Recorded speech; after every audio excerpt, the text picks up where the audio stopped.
Okay, we're going to be adding a temperature gauge to this sled. It's a 2002 Polaris Edge XC700.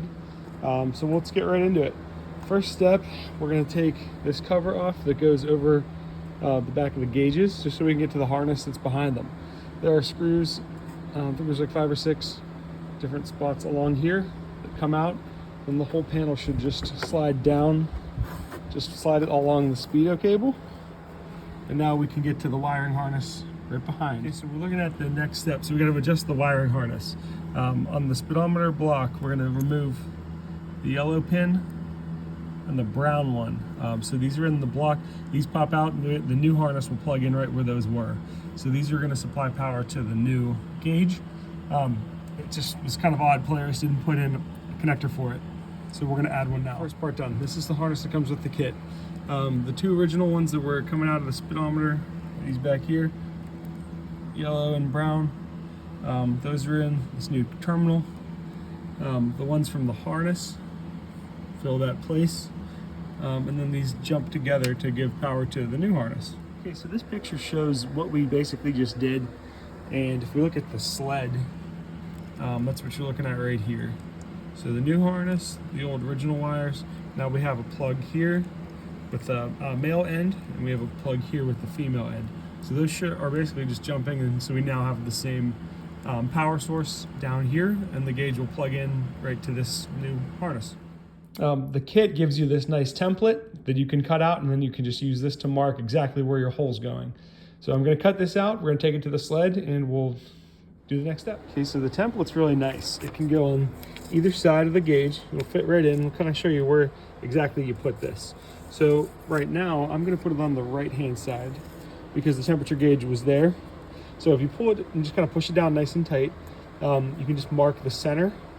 Again, so I use the Sharpie, small fine point Sharpie, to mark where that's gonna go. And then my mark is here, so I'll use a hole saw and just drill this out. So it's exactly where we want it based on how the template is set up. Okay, hole has been drilled, perfect spot. Next up, we're gonna take the gauge. We're gonna pop these screws loose on the back. Those are just the little retaining bracket. We're gonna drop it in from the front of the sled, so front of the dash. We'll put this clip in on the back, and we'll plug in the harness. The gauge has been installed. Had to use this tiny little wrench to tighten the screws on the back. There's just no other way to get your hand in there. So like squeeze this in, tighten it. We're gonna run the wiring harness through the back, and then it'll plug in right to here, so this pigtail. Let's see, this one's male connector, this one's female, so we're gonna plug it in right there. Next we have this black wire. This will give us our signal that goes to the gauge. There should be one little plug on the gauge in the back of the harness right here. This is where the black wire goes, and then we're gonna zip tie it down the wire loom all the way down to where it's going to connect. The kit includes zip ties and this wire, so we're going to plug those in now. These are buttoned up under the hood. The plastic cover's back on. Be really careful because these pieces are just sitting here, so you have to put them in and then tighten the screws. There's one on each side.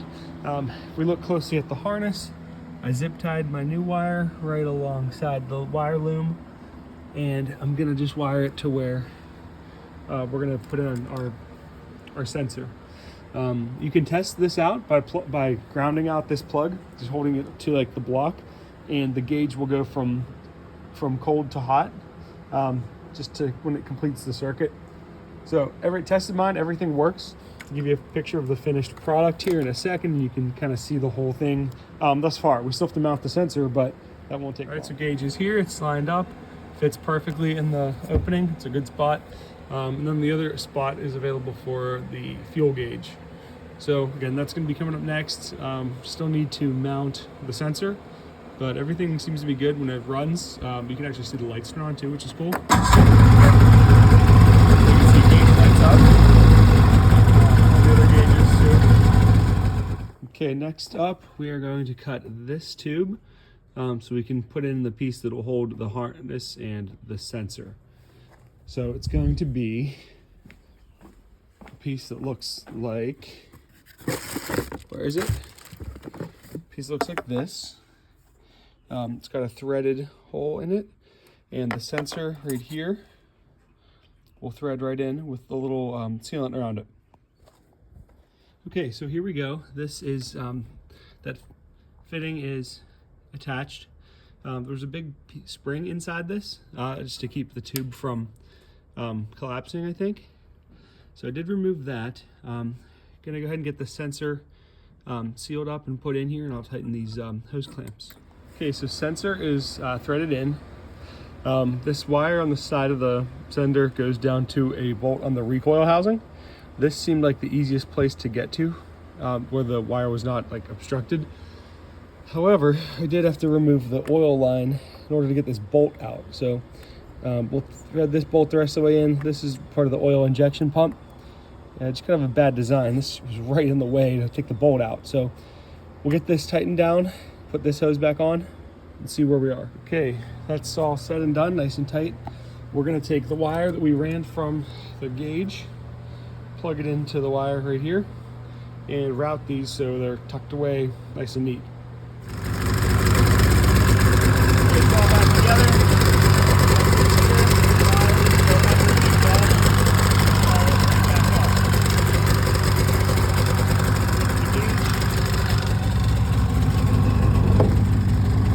See, gauge is working. Cool, everything is good to go. Okay, final update.